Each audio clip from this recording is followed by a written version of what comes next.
Hello, I'm Amber from LoveFit and welcome to the first of my pregnancy fitness video diaries. I'm currently 14 weeks pregnant, so just going into my second trimester, and this first video is going to be probably the longest video because this is going to be a bit of a catch-up. So as you'll see, I'm kind of just sitting nice and still on the floor. I'm not actually going to be doing any exercise in this video. I'm just going to talk you through a quick catch-up on my first trimester. And to let you know what I've been up to and how you guys can adapt that depending on how you're feeling. So yeah, in a nutshell, I have been incredibly lucky. I have felt absolutely fine throughout my pregnancy so far, to the extent that I had so few symptoms I actually booked to have an early private scan at 10 weeks because I was worried something must be wrong. I've had no nausea, no sickness, no dizziness to speak of. There was a brief spell around the 6-week mark where I did feel really tired in the afternoon, and on one occasion did actually go for an afternoon nap for about an hour, but other than that it has been business completely as usual. So the first thing to say is I appreciate that's not normal for everybody, and therefore not everybody's going to be able to carry on in the same way. So for me, I have basically been eating as normal and exercising pretty much as normal. There was, right in the early stages, just before I found out I was pregnant, I went to go for a 5k run with my husband and found it the hardest thing I'd ever done. I was completely out of breath, I could barely keep up with him. I ended up walking home after about 3k and thought, this is very odd, maybe I haven't eaten right today. And that's when actually the pennies started to drop, that maybe there was more to it.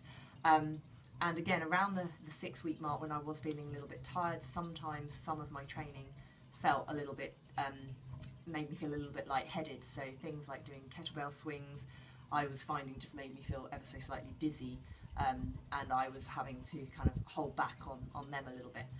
But really what I've been doing for the last 3 months has been pretty much, as I say, business as usual. I have dropped my weight slightly. I'm not lifting really heavy at the moment, partly because I've been super busy as well. I just haven't had time to make, heavy training my priority, and also I'm not looking to gain muscle or anything now. I'm just looking to keep my body fit and functional throughout the pregnancy. So my typical week of training at the moment has consisted of well, up till now, maybe a little bit of running. I don't massively advocate running in pregnancy. I'm not a runner myself, but I'm talking about maybe 15-20 minutes of running, usually in my case with a client. So maybe twice a week I'll be out on a short run with a client. About a month ago, there were a couple of days when I did do some longer runs, and for me, longer is anything between sort of 5 and 10k, never ever go further than that, and that was more out of necessity because my car was at the garage and I had no other way of picking the car up. That kind of forced me into a run to go and collect the car. And I'll talk more about running in pregnancy in a separate video. But yeah, so I've had a little bit of light cardio. I've been out on my road bike typically once a week, again not for any massive distances, maybe just between half an hour to an hour, often maybe from a practical point of view getting me from A to B.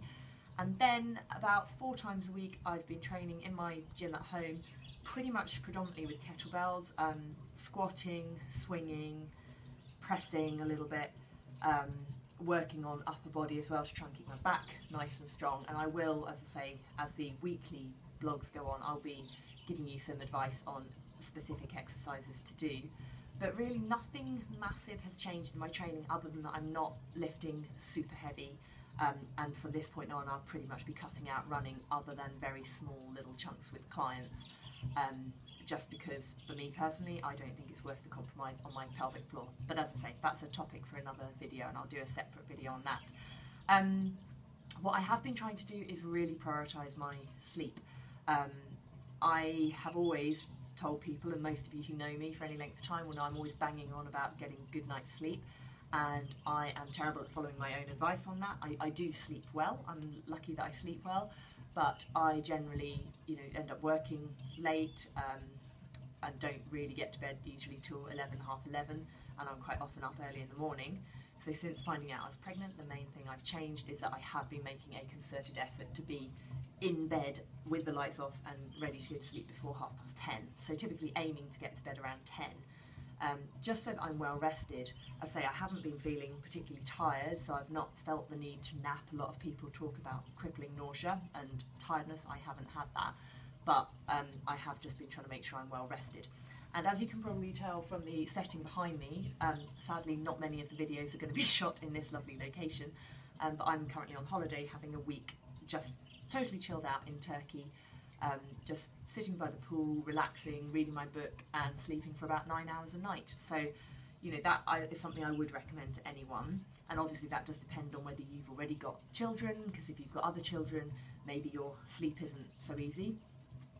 For me, the one thing that has changed, and I don't know if this is too much information, I'm sure it's going to get much more gory later on, but I'm definitely having to wake up every single night to go to the toilet. My bladder definitely can't last a night anymore, and that's pretty much been since the start of the pregnancy. So sleep is interrupted, but I'm lucky that I managed to get back to sleep straight away. Food-wise, nothing massively has changed.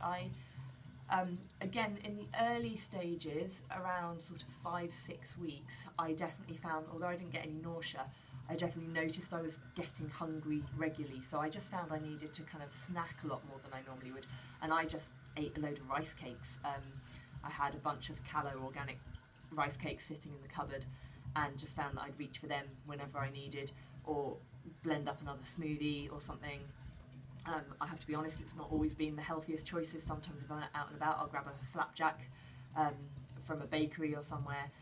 But that's kind of what I found kept me going, and that passed pretty quickly as well. I'm now back to being able to eat fairly normally and not feeling ridiculously ravenous.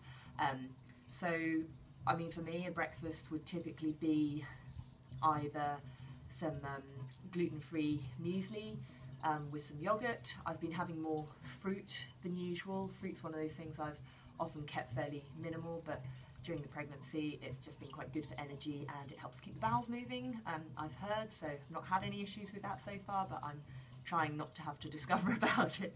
So I've been, yogurt and fruit with a bit of granola. Other days I'll make up a banana and peanut butter smoothie with a little bit of spinach in it, just mixed with rice milk and ice and some flaxseed for protein. Other days I'll just have some eggs and avocado. That's one of my favourites. So those three are kind of my typical breakfasts. And then lunches are quite often leftovers from the night before. If I haven't had eggs at breakfast, I'll often cook up an omelette for lunch. And again, that usually has whatever vegetables happen to be kicking around, with some salad on the side. And then dinners vary massively, from vegetarian shepherd's pie to stir fries to steak and veg. Sometimes some nice sweet potato chips on the side. You know, I basically try and eat pretty healthily, but I'm not watching what I eat as such. You know, I'm not really eating any differently to normal. So if I'm going out, I'll have a pudding. Obviously the one big thing that's changed is I'm not drinking at all, and while I was never an alcoholic, I definitely like a glass of wine from time to time, and that's had to stop for obvious reasons. The only other major difference is supplements. I am taking a pregnancy probiotic and DHA, so it's got all the multivitamins that you need. One of the main ones it doesn't have in is vitamin A, because too much of that can be damaging potentially in your pregnancy, especially the animal retinol form. So if you are taking a general multivitamin, that's bound to have extra vitamin A. So if you are pregnant, I'd suggest you switch to a pregnancy-specific multivitamin. The one I'm using is called Proven Probiotics, and I get that from Element Nutrition. So you can just Google them, and they have a website that's just elementnutrition.co.uk, I think, but yeah, Google them first. And that's also got probiotics are really good for your gut flora, which is meant to really help with the pregnancy and the developing baby, and also when you get as far as the birth. And then DHA, natural fish oils, again for healthy heart and all sorts of other wonderful benefits. So that's what I'm taking. I was taking up until last week an additional folate, so rather than just standard folic acid, I've been taking folate as metafolin, which is the purest form. The multivitamin I've been taking does actually have folic acid in it as well, but I was taking for that first month the folate, which I got from Solgar, so I was buying that from a shop in town, but you can get Solgar vitamins online. So yeah, supplements, just special pregnancy one. Nutrition at this point, pretty much standard, no alcohol, trying to keep sugar and things at a minimum so that I don't get dependent on them, although I've definitely had cravings and have had a bit of a dark chocolate fest a few weeks ago, but that seems to have passed. And yeah, exercising for me relatively as normal, other than slightly reducing my weight, and my workouts are generally quite short at the moment. But what I will be showing you in subsequent videos is some specific exercises that you can do that will be good as we move into the second trimester. But first of all, I'll regress a little bit and show you some things that will work for you in your first trimester, as long as you're not feeling too sick. The fact is, if you are feeling very sick, then you are not going to want to be doing too much exercise yourself. And actually, you're just better focusing on trying to rest and get well and hope that it passes by the time you reach your second trimester. So that's my catch up on kind of where I'm at, and as I say, there'll be plenty more videos week by week showing you what you can do and what will help you with your pregnancy. Thank you very much for watching. Bye bye.